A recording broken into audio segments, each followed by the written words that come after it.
जो लोग नहीं जानते हैं उनके लिए इतिहास में एक राजा था जिसे कई लोग दुनिया का सबसे अमीर इंसान मानते हैं। वो सिर्फ इसलिए अमीर नहीं था क्योंकि उसके पास सोना था, बल्कि उसने दुनिया की बड़ी सोने की खानों को भी नियंत्रित किया। यहाँ तक कि अफ्रीका में व्यापारियों द्वारा इस्तेमाल की जाने वाली महत्वपूर्ण व्यापारिक मार्ग भी उसके नियंत्रण में थे। असल में उसके साम्राज्य में इतना सोना था कि मक्का यात्रा पर उसने रास्ते में लोगों को बहुत सा सोना बांट दिया, और उसकी इस हरकत की वजह से कुछ शहरों में सोने की कीमत अस्थायी रूप से गिर गई। सबसे चौंकाने वाली बात यह थी कि वो न यूरोप से था, न किसी आधुनिक महाशक्ति का नेता। वो माली साम्राज्य का राजा था जो पश्चिमी अफ्रीका में सोने, व्यापार और ज्ञान का केंद्र था। जिस राजा की मैं बात कर रहा हूं वो मानसा मूसा है। पर वो इतना अमीर कैसे बना, और उसने इतिहास के सबसे अमीर और सबसे शक्तिशाली साम्राज्यों में से एक का नेतृत्व कैसे किया, और यही हम जानने वाले हैं। लेकिन चर्चा शुरू करने से पहले मैं आपसे एक लाइक मांगना चाहता हूं, और कृपया हमारे चैनल को भी सब्सक्राइब करें। यह कंटेंट क्रिएटर्स के लिए बड़ी मदद है। तो शुरू करते हैं। मनसा मूसा सबसे अमीर लोगों में से एक के रूप में जाने जाने से पहले sa pinakamayamang tao sa kasaysayan. उनकी कहानी की शुरुआत अफ्रीका के एक बड़े साम्राज्य से हुई थी। मूसा का जन्म 13वीं सदी के अंत में पश्चिमी अफ्रीका के माली साम्राज्य में हुआ था। अरबी में मूसा नाम का अर्थ मोजेस है। उस समय माली अफ्रीका के उभरते हुए राज्यों में से एक था। यहां से बहुत सारे व्यापारी गुजरते थे क्योंकि ये व्यापार के लिए एक बेहतरीन स्थान था। मूसा के पिता का नाम फगालाए था। वो केइता परिवार से थे। केइता परिवार माली साम्राज्य पर शासन करता था, लेकिन उसके पिता राजा नहीं बने। फिर भी उनका परिवार साम्राज्य के सबसे महत्वपूर्ण परिवारों में से एक था। इतिहासकारों को उसकी मां कांकू के बारे में बहुत कम जानकारी है। उस समय की बहुत सी महिलाओं के बारे में बहुत कम लिखा गया था। हम जानते हैं कि उनके समाज में महिलाओं की भूमिका भी महत्वपूर्ण थी। वे सामुदायिक जीवन में निर्माण, बुनाई, दवा बनाने और अन्य जरूरी कार्यों में मदद करती थीं। अब यह समझने के लिए कि मूसा कैसे एक महत्वपूर्ण व्यक्ति बने, हमें पहले यह जानना होगा कि माली साम्राज्य की शुरुआत कैसे हुई। माली के शक्तिशाली बनने से पहले उस क्षेत्र में घाना साम्राज्य था जो बहुत शक्तिशाली था। कई वर्षों तक घाना ने पश्चिमी अफ्रीका में सोने और अन्य कीमती वस्तुओं के व्यापार को नियंत्रित किया। इसी कारण उनका राज्य समृद्ध व शक्तिशाली बना। लेकिन समय के साथ घाना कमजोर होने लगा, सूखा पड़ा, राज्य के अंदर झगड़े हुए और व्यापार मार्ग भी बदल गए। इसी कारण इसकी पुरानी ताकत धीरे धीरे खत्म हो गई। घाना के कमजोर होते ही एक और राज्य मजबूत हो रहा था। सोसो साम्राज्य का नेतृत्व सुम सुमाओरो काटे ने किया, जिन्होंने कई क्षेत्रों पर कब्जा कर क्षेत्र के सबसे शक्तिशाली शासकों में स्थान पाया। लेकिन जल्द ही एक व्यक्ति सुंडियाता कीता ने उनके खिलाफ लड़ाई की। कहानियों के अनुसार, जो कई पीढ़ियों से चली आ रही हैं, सुंडियाता का बचपन आसान नहीं था। नेता बनने से पहले उन्होंने बहुत कुछ सहा। जैसे जैसे वह बड़ा हुआ, उसने धीरे धीरे उन राज्यों और नेताओं को एकजुट किया जो सोसो साम्राज्य की शक्ति खत्म करना चाहते थे। इसके बाद एक बड़ा युद्ध हुआ। 1335 में सुंडियाता की सेना और सुमाओरो काटे की सेना का आमना सामना हुआ, जो पश्चिमी अफ्रीका के इतिहास में एक निर्णायक युद्ध था, और इसमें सुंडियाता ने जीत हासिल की। उस जीत के कारण माली साम्राज्य स्थापित हुआ। तब से उनका क्षेत्र तेजी से फैलने लगा। उन्होंने व्यापार के मुख्य मार्गों और पूरी दुनिया के कुछ सबसे बड़े सोने के स्रोतों पर कब्जा कर लिया। और जैसे जैसे माली साम्राज्य और भी अमीर और शक्तिशाली होता गया, केइता परिवार का एक लड़का धीरे धीरे बड़ा हो रहा था, और वो लड़का था मूसा। और एक दिन वो माली साम्राज्य का सबसे प्रसिद्ध शासक और इतिहास में दर्ज सबसे अमीर लोगों में से एक बनेगा। सुंडियाता केइता की मृत्यु के बाद माली साम्राज्य में उत्तराधिकार तुरंत सही से नहीं हो पाया। शाही परिवार के बेटे, रिश्तेदार और अन्य सदस्य थे जो साम्राज्य के अगले मनसा या राजा बन सकते थे। इसी वजह से सत्ता के लिए संघर्ष शुरू हुआ। सुंडियाता केइता के बाद सबसे पहले उनके बेटे उली ने गद्दी संभाली। उली के समय में माली साम्राज्य का विस्तार जारी रहा। कुछ इतिहासकारों के अनुसार साम्राज्य का नियंत्रण कालाबास, टिम्बकटू और गाओ जैसे महत्वपूर्ण व्यापारिक केंद्रों पर बढ़ा। हालांकि कुछ विशेषज्ञ सभी विवरणों से पूरी तरह सहमत नहीं हैं, लेकिन यह स्पष्ट है कि उनके नेतृत्व में माली साम्राज्य मजबूत बना रहा। उस समय के कई मुस्लिम शासकों की तरह उली भी मक्का की ओर हज के लिए, जो मुसलमानों की पवित्र तीर्थ यात्रा है, यात्रा पर गए, लेकिन लौटने के कुछ समय बाद ही उनकी मृत्यु हो गई। इसके बाद स्थिति और भी ज्यादा उलझ गई। कुछ ही समय में कई शासकों ने एक के बाद एक सिंहासन संभाला। कुछ लोग एक उम्मीदवार का समर्थन कर रहे थे, जबकि कुछ और लोग किसी और को सम्राट बनाना चाहते थे। इसी वजह से साम्राज्य के अंदर झगड़े शुरू हो गए। इन समस्याओं के बावजूद माली साम्राज्य अमीर बना रहा, और इसका कारण सीधा था। उनके पास अफ्रीका के सबसे महत्वपूर्ण व्यापार मार्गों का नियंत्रण था। सोना, नमक, कपड़ा और अन्य सामान लाने वाले व्यापारी माली की जमीनों से होकर गुजरते थे। व्यापार पर कर वसूले जाते थे और कुछ राज्य व्यापार करते थे। ये राज्य साम्राज्य के अधीन थे और अपनी सरकार को भी योगदान देते थे। और मनसा की संपत्ति का एक और सबसे महत्वपूर्ण स्रोत था सोना। उस समय माली साम्राज्य की जमीनों में बहुत सारा सोना था। सोने की बड़ी बड़ी डली को मनसा की संपत्ति माना जाता था, इसलिए इसके शासकों की दौलत लगातार बढ़ती रही। जब नेतृत्व में बदलाव हो रहे थे, उसी समय एक व्यक्ति धीरे धीरे साम्राज्य की ताकत बढ़ा रहा था। उसका नाम था सकुरा। वो सिंहासन के मुख्य उत्तराधिकारियों में शामिल नहीं था। इसी वजह से उसकी सत्ता तक पहुंचना कुछ अलग था। कुछ रिकॉर्ड बताते हैं कि वो पहले गुलाम था, लेकिन कुछ इतिहासकारों के अनुसार उस समय इस्तेमाल किए गए शब्द का अर्थ शायद अलग था, और ये वैसा दासत्व नहीं था जैसा हम बाद की सदियों में जानते हैं। उसकी उत्पत्ति कुछ भी हो, इतना तय है कि वह कुशल नेता था। सकुरा के नेतृत्व में माली साम्राज्य और फैला। इस्लामी दुनिया के दूसरे हिस्सों के साथ व्यापार और बढ़ा। उसके नेतृत्व में सफल सैन्य अभियानों के कारण साम्राज्य का क्षेत्र भी बढ़ गया। माली के नियंत्रण में और भी ज्यादा जमीन आ गई। बाद में सकुरा भी मक्का की यात्रा पर गया, लेकिन वो जिंदा वापस नहीं लौटा। इतिहासकारों को ठीक ठीक नहीं पता कि उसके साथ वास्तव में क्या हुआ था। उसकी मौत को लेकर कई कहानियां और परंपराएं हैं, जो अलग अलग कारण बताती हैं। उसकी मौत के बाद सत्ता फिर से सुंड्याता कीता के रिश्तेदारों के पास लौट आई। कुछ साल और बीते और एक नया मनसा बना। उनमें से एक थे मोहम्मद इब्न को। इस समय मूसा अपनी 20 की उम्र में था और वो शाही दरबार का एक सक्रिय सदस्य बन चुका था। हालांकि इतिहासकारों को उसके बचपन के बारे में बहुत कम जानकारी है। ये स्पष्ट नहीं है कि उसे कैसे शिक्षा मिली। यह भी स्पष्ट नहीं है कि वह धीरे धीरे सरकार के सबसे ऊंचे स्तरों तक कैसे पहुंचा। जैसे जैसे उसका दरबार में प्रभाव बढ़ा, माली साम्राज्य भी उतना ही मजबूत हुआ। और यहीं से साम्राज्य के इतिहास की सबसे अनोखी कहानियों में से एक शुरू हुई। मनसा मुहम्मद सिर्फ अपने साम्राज्य का विस्तार करने में ही रुचि नहीं रखते थे।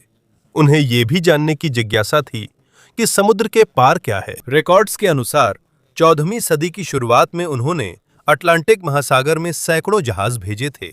इन जहाजों में लंबी यात्रा के लिए खाना, पानी और अन्य सामान था। उनका आदेश सीधा था, पश्चिम की ओर जहाज चलाओ और पता करो वहां क्या है। जहाज बहुत समय तक गायब रहे। कई महीनों के बाद केवल एक ही जहाज वापस लौटा। उसके कप्तान के अनुसार उन्होंने समुद्र में बहुत तेज धार का सामना किया। वो समुद्र के बीच बहती विशाल नदी जैसी थी। कप्तान ने बताया कि बाकी जहाज आगे बढ़े, लेकिन उसने लौटने का फैसला किया। लेकिन डरने के बजाय मनसा मुहम्मद उस पश्चिमी रहस्य में और भी ज्यादा दिलचस्पी लेने लगे, और इसके बाद जो फैसला उन्होंने लिया वही माली साम्राज्य के इतिहास की दिशा बदल देगा। जब मनसा मुहम्मद अटलांटिक महासागर के पार क्या है इस सपने में व्यस्त थे, उसी समय एक और व्यक्ति धीरे धीरे बड़ी जिम्मेदारी के लिए खुद को तैयार कर रहा था।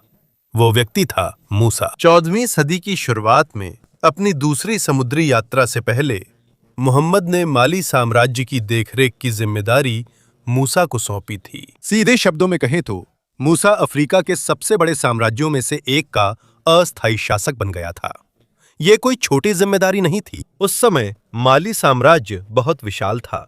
इसमें कई शहर, कस्बे और अलग अलग भाषाओं और परंपराओं वाले विभिन्न समुदाय शामिल थे। इसलिए ऐसे शासक की जरूरत थी जो सुन सके, निर्णय ले और साम्राज्य में व्यवस्था बनाए रखे। मूसा पलासियो सान्यानी महल में चले गए, जो साम्राज्य की राजधानी थी।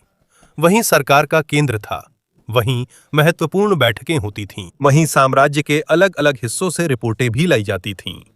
जब मोहम्मद वहां नहीं थे तो मूसा ही इन कामों को हर दिन संभालते थे। अलग अलग प्रांतों में राज्यपाल नियुक्त थे, लेकिन सबसे महत्वपूर्ण मामलों में अंतिम फैसला मूसा का ही होता था। उनके जल्दी सम्मान पाने का एक कारण ये था कि वे सरकार के लिए काम करने वाले लोगों का चुनाव बहुत समझदारी से करते थे। उन्होंने उन अधिकारियों को सम्मानित किया जो सेवा में उत्कृष्ट थे और यह सुनिश्चित किया कि हर प्रांत के नेता जवाबदेह रहें। इसी वजह से साम्राज्य के कई हिस्सों में प्रशासन और भी संगठित हो गया। कुछ इतिहासकारों का कहना है कि मूसा के समय में माली के और भी ज्यादा युवाओं को उत्तर अफ्रीका के शिक्षा केंद्रों में पढ़ाई करने का मौका मिला। उस समय मोरक्को जैसे स्थान शिक्षा, विज्ञान, गणित और धार्मिक अध्ययन के लिए प्रसिद्ध थे। मूसा भी चाहते थे कि उनके देशवासी नई जानकारियां सीखें जो उनके देश के लिए फायदेमंद हों।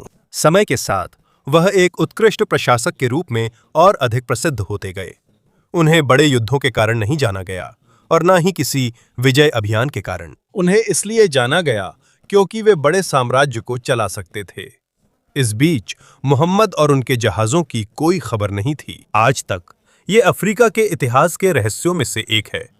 कुछ इतिहासकार मानते हैं कि वो अभियान अटलांटिक महासागर के बीच में डूब गया या खो गया। कुछ लोग अलग अलग संभावनाएं भी सुझाते हैं, लेकिन यह याद रखना महत्वपूर्ण है कि अभी तक कोई ठोस सबूत नहीं है जो ये साबित कर सके कि उनके साथ वास्तव में क्या हुआ था। कुछ कहानियों के अनुसार वे क्रिस्टोफर कोलंबस से पहले ही अमेरिका पहुंच गए थे, लेकिन फिलहाल उस दावे को साबित करने के लिए अभी तक अधिकांश इतिहासकारों द्वारा स्वीकार्य पर्याप्त सबूत नहीं है। यह सिर्फ एक सिद्धांत है, कोई सिद्ध तथ्य नहीं। हमें बस इतना पता है कि मानसा मोहम्मद फिर कभी नहीं दिखे और लौटे नहीं। उनके अधिकांश जहाज भी वापस नहीं आए और इसी वजह से मूसा को माली साम्राज्य का सिंहासन पूरी तरह मिल गया। अस्थायी शासक से वह आधिकारिक रूप से माली के मानसा बन गए। लापता अभियान को खोजने में समय गंवाने के बजाय उन्होंने ध्यान दूसरी चीज पर लगाया। मूसा जानते थे कि साम्राज्य को मजबूत करना उस रहस्य का पीछा करने से ज्यादा जरूरी है जिसका जवाब शायद कभी न मिले। इसलिए उन्होंने एक ऐसी सरकार बनाना शुरू किया जो उनके प्रति वफादार हो। उन्होंने ऐसे सलाहकार और अधिकारी चुने जिन पर भरोसा किया जा सके। उन्होंने साम्राज्य के कई हिस्सों में नेताओं का समर्थन बनाए रखा और धीरे धीरे उन्होंने उस नेतृत्व की नींव रखी जो माली को उसके पूरे इतिहास के सबसे समृद्ध और सबसे शक्तिशाली समय में ले जाएगा। सिर्फ कुछ ही वर्षों में मंसा बनने के बाद बहुत से लोगों ने मूसा में माली के पिछले कुछ शासकों से बहुत बड़ा अंतर देखा। उन्हें एक ऐसे नेता के रूप में जाना जाता था जो सुनना जानता था। इसका मतलब ये नहीं था कि वो कमजोर थे। इसका यह भी मतलब नहीं था कि वो शक्ति का इस्तेमाल नहीं करना चाहते थे, लेकिन वो फैसला लेने से पहले स्थिति को अच्छे से तौलते थे। उनके नेतृत्व की शुरुआती चुनौतियों में से एक तब आई जब साम्राज्य के दक्षिणी हिस्से में सोने के खनिकों के साथ गलतफहमी हो गई। उस समय खनिक बहुत महत्वपूर्ण थे। माली की अर्थव्यवस्था में वे ही सोना निकालते थे जो साम्राज्य की संपत्ति का मुख्य स्रोत था। इतिहासकारों के मुताबिक मूसा ने और अधिक लोगों को इस्लाम अपनाने के लिए प्रेरित किया, लेकिन जब कुछ खनिक समुदायों से विरोध हुआ तो अस्थायी रूप से सोने का उत्पादन भी प्रभावित हुआ। मूसा ने तुरंत हिंसा न कर बातचीत से समस्या हल करने का तरीका चुना। इससे खनन फिर से सामान्य हो गया और बड़ी अशांति से बचाव हो गया। ये एक महत्वपूर्ण घटना है क्योंकि इसने दिखाया कि जब मूसा को कोई बेहतर तरीका दिखता है तो वो अपने फैसले को बदल सकता है ताकि किसी समस्या का समाधान बेहतर तरीके से किया जा सके। लेकिन ये मत सोचिए कि उसने केवल कूटनीति अपनाई। साम्राज्य की सुरक्षा पर मूसा बहुत सख्त था। उस समय की सबसे बड़ी समस्याओं में से एक थी डाकुओं का व्यापारियों पर हमला करना। कुछ रास्तों पर यात्रा खतरनाक थी क्योंकि वह लूट या हत्या का डर था। व्यापारी डरते तो व्यापार धीमा हो जाता। जब व्यापार धीमा पड़ता है तो पूरे साम्राज्य की आय कम हो जाती है। इसलिए मूसा ने डाकुओं और अपराधियों के खिलाफ सख्त कदम उठाए। धीरे धीरे मुख्य व्यापार मार्ग अधिक सुरक्षित हो गए। अधिक व्यापारी यात्रा करने लगे। अधिक उत्पाद विभिन्न शहरों में पहुंचने लगे और सरकार ने अधिक कर एकत्र किए। यहीं से लोगों ने माली साम्राज्य की समृद्धि को महसूस करना शुरू किया। जैसे जैसे सुरक्षा बढ़ी, व्यापार भी बढ़ता गया। बाजारों में सिर्फ सोने का ही व्यापार नहीं होता था, वहां नमक, चावल, शहद, घोड़े और कई अन्य उत्पाद भी थे। कुछ व्यापारिक वस्तुएं अफ्रीका के दूर इलाकों और इस्लामी दुनिया से भी आती थीं। धीरे धीरे माली एक बड़े वैश्विक व्यापार नेटवर्क से जुड़ता गया और यहीं पर मनसा मूसा की असली संपत्ति का राज छुपा हुआ था। सिर्फ इसलिए नहीं कि उनके पास बहुत सारा सोना था, बल्कि इसलिए भी क्योंकि वे उन रास्तों को नियंत्रित करते थे जिनसे व्यापारी गुजरते थे। सोचिए, अगर लगभग हर व्यापारी को आपके इलाके से होकर सामान खरीदने और बेचने के लिए गुजरना पड़े, तो आप करों और शुल्कों से कितनी बड़ी कमाई कर सकते हैं। ऐसा ही माली साम्राज्य के साथ हुआ। सहारा रेगिस्तान के कई रास्ते उनके नियंत्रण में थे। उत्तर से नमक और दक्षिण से अन्य सामान लाने वाले कारवां उन्हीं इलाकों से गुजरते थे जो उनके नियंत्रण में थे। सुरक्षित रास्तों के कारण और भी व्यापारी वहां आते थे। कुछ नगर ऐसे थे जो वस्तुओं के आदान प्रदान का केंद्र बन गए थे। यहां अलग अलग जगहों से व्यापारी मिलते थे। यहीं पर माल की कीमतों पर चर्चा होती थी। यहीं पर सरकार भी कर वसूलती थी। जमीन के रास्तों के अलावा नाइजर नदी जैसी नदियों की भी महत्वपूर्ण भूमिका थी। नावों के माध्यम से साम्राज्य के अलग अलग हिस्सों में सामान को ज्यादा तेजी से भेजा जा सकता था। जितनी तेज यात्रा, उतनी तेज बिक्री और उतनी ही तेजी से माली के खजाने में पैसा आता था। साम्राज्य के अमीर होने पर उसकी सेना भी मजबूत होती गई। कुछ इतिहासकारों के अनुमान के अनुसार उस समय माली के पास अफ्रीका की सबसे बड़ी सेनाओं में से एक थी। हजारों सैनिक और घुड़सवार योद्धा थे जो बड़े मैदानों और रेगिस्तानों में तेजी से बढ़ने के कारण महत्वपूर्ण थे। उन्हें व्यापार मार्गों की निगरानी, सीमाओं की रक्षा और साम्राज्य में व्यवस्था बनाए रखने के लिए इस्तेमाल किया जाता था। मूसा जानते थे कि संपत्ति की रक्षा की क्षमता न हो तो धन पर्याप्त नहीं। इसलिए जैसे जैसे उनके साम्राज्य में सोना बढ़ता गया, मूसा ने अपनी सेना को भी लगातार मजबूत किया। सुरक्षित व्यापार, मजबूत सरकार और शक्तिशाली सेना के मेल से माली साम्राज्य ने अफ्रीका के इतिहास में शायद ही कभी देखे गए शक्ति स्तर तक पहुंचना शुरू कर दिया। और जैसे जैसे उनकी दौलत बढ़ती गई, मनसा मूसा के मन में एक यात्रा का विचार धीरे धीरे आकार लेने लगा। एक ऐसी यात्रा जो उनका नाम पूरी दुनिया में मशहूर कर देगी। जैसे जैसे माली साम्राज्य अमीर होता गया, वैसे वैसे वो लगातार फैलता भी गया। इतिहासकारों के अनुसार मनसा मूसा के शासन के शुरुआती वर्षों में उन्होंने अपने साम्राज्य में नए क्षेत्र भी जोड़ लिए थे। इस वजह से उनकी संपत्ति, लोग और व्यापार मार्ग और भी बढ़ गए जिन पर उनका नियंत्रण था। इस ताकत को बनाए रखने के लिए उन्हें एक मजबूत सेना की जरूरत थी। माली में लोग लोहारों को बहुत सम्मान देते थे क्योंकि वे सेना के लिए तलवार, भाले, धनुष आदि हथियार बनाते थे।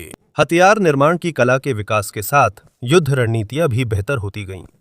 सेना की खास टुकड़ियां थीं जिन्हें खतरे के समय साम्राज्य में जल्दी भेजा जा सकता था। नदियों का इस्तेमाल लोगों और सामान को जल्दी से एक जगह से दूसरी जगह पहुंचाने के लिए किया जाता था। कुछ चुने हुए योद्धा भी थे जो साम्राज्य की विशेष सेना के रूप में काम करते थे। इन्हें ही सबसे महत्वपूर्ण मिशनों और बड़े युद्धों में भेजा जाता था। सेना की ताकत के अलावा मूसा के लिए एक और चीज बहुत महत्वपूर्ण थी, उनका विश्वास। सन 1324 में मनसा बनने के लगभग 12 साल बाद उन्होंने अपने जीवन की सबसे महत्वपूर्ण यात्राओं में से एक करने का फैसला किया। ये हज था, मुसलमानों की पवित्र यात्रा जो मक्का की ओर होती है। लेकिन ये कोई साधारण यात्रा नहीं थी। उस समय माली दुनिया के सबसे अमीर और सबसे शक्तिशाली साम्राज्यों में से एक था। मूसा यह भी चाहता था कि दूसरे देश देखें कि उसका साम्राज्य कितना बड़ा और समृद्ध है। इसलिए उसने एक बहुत बड़ा काफिला तैयार किया। पुराने रिकॉर्ड्स के अनुसार यात्रा में लगभग 60,000 लोग शामिल थे। इसमें सैनिक, सेवक, सरकारी अधिकारी, परिवार और उसके समूह के अन्य सदस्य शामिल थे। सैकड़ों घोड़े और ऊंट खाने पीने का सामान ले जा रहे थे, पानी, सामान और बहुत सारा सोना। कुछ ऊंट तो सिर्फ सोना ही ले जा रहे थे। कारवां जब यात्रा कर रहा था तो वह अफ्रीका के बीच चलते फिरते शहर जैसा था। राजधानी नियानी से वे विशाल घास के मैदानों को पार करते हुए आखिरकार सहारा रेगिस्तान पहुंचे। यहीं से उनकी यात्रा का सबसे कठिन हिस्सा शुरू हुआ। दिन में रेगिस्तान बहुत गर्म और रात में बहुत ठंडा होता है। दिन में उन्हें हजारों लोगों और जानवरों के लिए पानी ढूंढना पड़ता था। इन सब के बावजूद कारवां कई महीनों तक चलता रहा।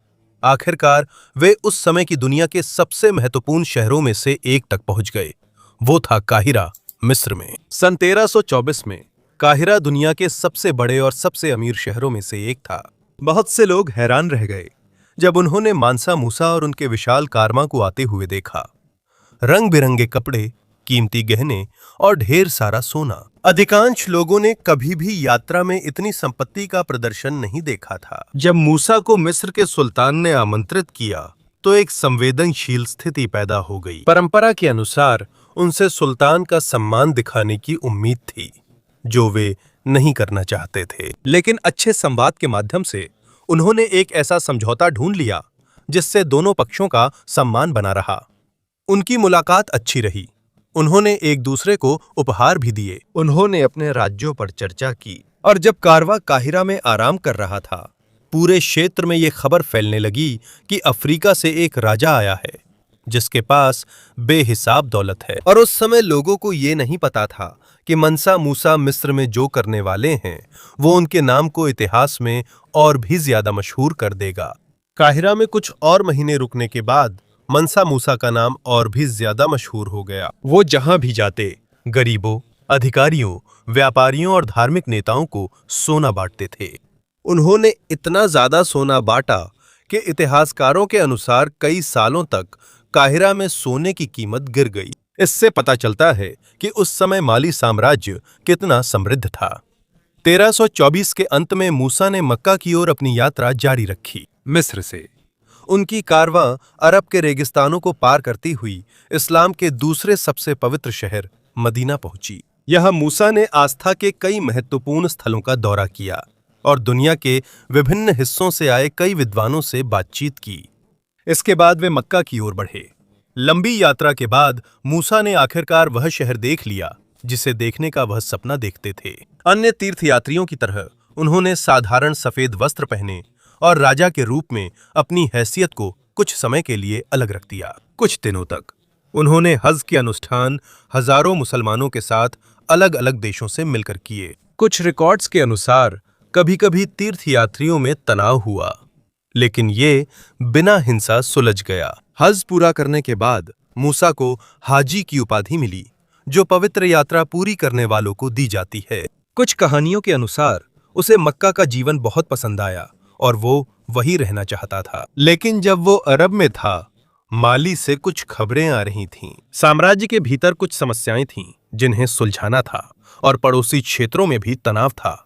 इसी कारण उसने घर लौटने का फैसला किया। जाने से पहले उसने कुछ विद्वानों, शिक्षकों, धार्मिक नेताओं और विशेषज्ञों को माली चलने के लिए आमंत्रित किया। उनमें से एक थे अबू इशाक अल साहिली, जो एक प्रसिद्ध वास्तुकार और कवि थे, और बाद में माली साम्राज्य की वास्तुकला पर उनका बड़ा प्रभाव पड़ा। जब वे अफ्रीका लौट रहे थे तो मनसा मूसा की संपत्ति के बारे में खबरें और भी ज्यादा फैल गईं। बाजारों और व्यापारिक केंद्रों में यूरोप, एशिया और अफ्रीका के व्यापारी उस माली के राजा के बारे में बातें कर रहे थे, जो बहुत सारा सोना लेकर आया था। बहुत से लोग उसके साम्राज्य की संपत्ति के स्रोत में रुचि लेने लगे, लेकिन माली की सोने की खानों का सही स्थान कई विदेशियों के लिए रहस्य ही बना रहा। जब वे अपने घर लौट रहे थे तो यात्रा आसान नहीं थी।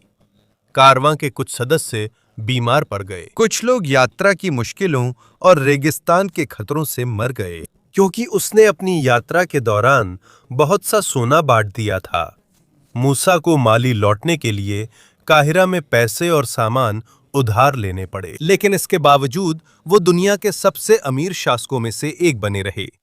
जब कारवां पश्चिमी अफ्रीका के करीब पहुंच रहा था, एक महत्वपूर्ण खबर आई। रिपोर्टों के अनुसार उसके एक जनरल ने सोंघाई के खिलाफ जीत हासिल की और गांव शहर पर कब्जा कर लिया, जो उस क्षेत्र का एक महत्वपूर्ण व्यापारिक केंद्र था। मूसा के लिए यह जीत बहुत महत्वपूर्ण थी। यह सिर्फ इसलिए नहीं था कि माली का क्षेत्रफल बढ़ा, बल्कि पश्चिम अफ्रीका के व्यापार मार्गों पर उसका नियंत्रण भी मजबूत हुआ। इसी वजह से उसने अपने घर लौटने का रास्ता बदल दिया और सीधे गांव चला गया। वहां उसने खुद हार चुके नेताओं के साथ समझौते की निगरानी की। उसने उनकी सरकार को नष्ट करने के बजाय उन्हें कुछ स्थानीय मामलों का प्रबंधन करने की अनुमति दी, जबकि वे माली साम्राज्य के अधीन बने रहे। यह तरीका मूसा अक्सर अपनाता था। उसे युद्ध से ज्यादा वफादारी व स्थिरता पसंद थी। जैसे जैसे वो राजधानी के पास पहुंचा, सबको साफ दिखा कि वो अब सिर्फ अमीर राजा नहीं रहा। मंसा मूसा अब अफ्रीका और अपने समय की दुनिया के बड़े हिस्से में मान्यता प्राप्त नेता बन गए थे। गांव पर माली का कब्जा होने के बाद मंसा मूसा को नया इलाका ही नहीं मिला। उन्हें गांव के प्रमुख व्यापार मार्गों पर नियंत्रण मिला और मूसा ने पुरानी मस्जिद पर भी ध्यान दिया। रिकॉर्ड्स के मुताबिक वे इसकी हालत से संतुष्ट नहीं थे, इसलिए उन्होंने मजबूत और सुंदर इमारत बनवाई। यहीं से माली की वास्तुकला प्रसिद्ध हुई। इसकी मोटी दीवारें मिट्टी, लकड़ी, रेशे व अन्य स्थानीय सामग्रियों से बनी थीं। इसकी बनावट साधारण लेकिन मजबूत थी और पश्चिम अफ्रीका की गर्म जलवायु के अनुकूल थी। गांव से मूसा टिम्बक्टू पहुंचे, जहां उनकी महत्वाकांक्षा और बढ़ गई। उन्होंने देखा कि टिम्बक्टू साधारण शहर नहीं है, यह नाइजर नदी के पास है। यहां से व्यापारी गुजरते हैं और ये व्यापार धर्म और शिक्षा का केंद्र बनाने के लिए एक बेहतरीन जगह है। मूसा के नेतृत्व में टिम्बक्टू का विकास हुआ। उन्होंने मस्जिद, स्कूल और कई महत्वपूर्ण इमारतें बनवाईं। सबसे प्रसिद्ध में से एक है जिंगेरेबर मस्जिद, जिसे आज भी टिम्बक्टू के इतिहास का एक महत्वपूर्ण हिस्सा माना जाता है। शहर में शिक्षा भी बढ़ी। शहर में विद्वान, शिक्षक, कानून, गणित, खगोल शास्त्र और इस्लामिक अध्ययन के विशेषज्ञ आए। इसी वजह से टिम्बक्टू सिर्फ व्यापार का स्थान नहीं रहा, यह ज्ञान का भी केंद्र बन गया। जब मूसा राजधानी नियानी लौटे तो लोग उन्हें एक हीरो की तरह स्वागत किया। वो सिर्फ अपनी हज की कहानी ही नहीं लाए थे, वे मिस्र, अरब, उत्तर अफ्रीका से नए विचार लाए और अपने साम्राज्य को सुधारने में उनका उपयोग किया। उन्होंने मस्जिदें बनवाईं और शिक्षा को मजबूत किया। उन्होंने माली को दुनिया से और जोड़ दिया। जैसे जैसे माली ताकतवर हुआ, विदेशी उसकी दौलत, खासकर सोने में ज्यादा दिलचस्पी लेने लगे। जब मूसा से पूछा जाता था कि माली का इतना सारा सोना कहां से आता है, तो वो इसका सीधा जवाब नहीं देते थे। कुछ कहानियों के अनुसार वो कहते थे कि सोना एक गुप्त जगह पर पौधों की तरह उगता है। ये कोई शाब्दिक व्याख्या नहीं थी, ये विदेशियों से कहने का एक विनम्र तरीका था। आपको ये जानने की जरूरत नहीं है कि हम सोना कहां से लाते हैं। मूसा जानते थे कि अगर दूसरे राज्यों को खदानों का सही स्थान पता चल गया तो यह माली के लिए खतरा बन सकता था। 1330 के आसपास मंसा मूसा का निधन हो गया। उनकी मृत्यु का सही साल और कारण स्पष्ट नहीं है, क्योंकि पुराने रिकॉर्ड अलग अलग हैं। उनके बाद उनके बेटे मगन ने राज संभाला, लेकिन मगन का शासन उनके पिता जितना मजबूत नहीं था। धीरे धीरे सुरक्षा में समस्याएं आने लगीं। कुछ जगहों पर विद्रोह भी हुआ, कुछ दुश्मन समूहों ने हमला किया और वे शहर जो मूसा के समय में सुरक्षित थे, वे अब कमजोर होने लगे। मगन के बाद मूसा के भाई सुलेमान ने भी शासन किया। उनके समय में भी माली महत्वपूर्ण बना रहा, लेकिन अब कमजोरी के शुरुआती संकेत दिखने लगे थे। राजा के परिवार के भीतर झगड़े होने लगे। कुछ प्रांतों के नेता अलग होना चाहते थे और बाद में आसपास के कुछ राज्य भी थे जिन्होंने माली की जमीनें लेना शुरू कर दिया। सदियों के बीतने के साथ साम्राज्य की ताकत कम होती गई। कभी बहुत शक्तिशाली रहा माली, धीरे धीरे छोटे छोटे राज्यों में बंट गया और इसकी राजधानी नियानी पर भी बाद में हमला हुआ और उसे जला दिया गया। यहीं माली साम्राज्य का सुनहरा दौर खत्म हुआ। लेकिन मंसा मूसा का नाम आज भी इतिहास के सबसे अमीर लोगों में शुमार है। कुछ आधुनिक अनुमान बताते हैं कि अगर आज की मुद्रा में तुलना की जाए तो उनकी संपत्ति की कीमत सैकड़ों अरब डॉलर से भी ज्यादा हो सकती है। लेकिन ये याद रखना बहुत जरूरी है कि ये आंकड़े बिल्कुल सटीक नहीं हैं।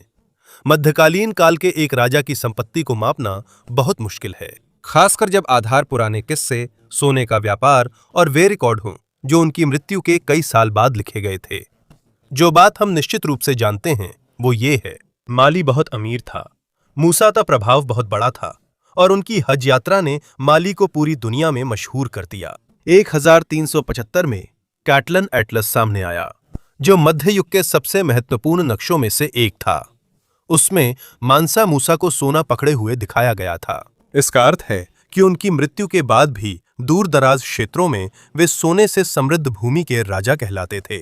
लेकिन मानसा मूसा की विरासत सिर्फ संपत्ति तक सीमित नहीं थी। उन्होंने व्यापार को मजबूत किया, उन्होंने टिम्बक्टू को विकसित किया, उन्होंने शिक्षा को महत्व दिया। उन्होंने बताया कि उस समय अफ्रीका में ऐसे साम्राज्य थे जिनकी अपनी व्यवस्था, ज्ञान, वास्तुकला और शक्ति थी। इसलिए जब भी हम मानसा मूसा का नाम सुने तो सिर्फ सोने के बारे में न सोचें। हमें उस नेता को याद रखना चाहिए जिसने अपनी दौलत से साम्राज्य मजबूत किया, माली को दुनिया से जोड़ा और ऐसी विरासत छोड़ी जिसकी आज भी चर्चा होती है।